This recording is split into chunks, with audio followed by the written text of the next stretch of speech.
இந்த கன்சீவாக இருக்கவங்களாம் நிறைய சாப்பிட்லாம். கன்சீவாக இருக்கவங்க எதுக்கு சாப்பிடுவாங்கன்னா பேக் பெயின் வரும் அவங்களுக்கு கன்சீவாக இருக்கும் போது. குழந்தை பெற்றவங்களும் சாப்பிட்லாம்.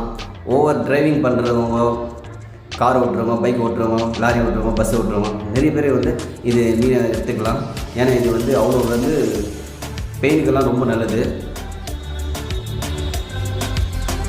கவுச்சி சாப்பிட்றவங்க வந்து கறியோடு வந்து மீன் நிறைய எடுத்துக்கலாம். மீனில் இருக்கிற நன்மைகள், மீனில் இருக்கிற மெடிசன், ஹெல்த்து ரொம்ப இருக்குது. விட்டமின் டி இருக்கிறதுனால வந்து நீங்கள் தைரியமாக சாப்பிட்லாம்.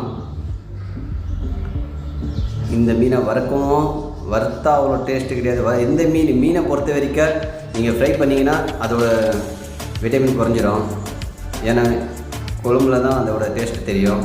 எந்த மீன் வாங்கினாலும் வஞ்சரமாக இருந்தாலும் சரி, சங்கராவாக இருந்தாலும் சரி, திருக்கியாக இருந்தாலும் சரி,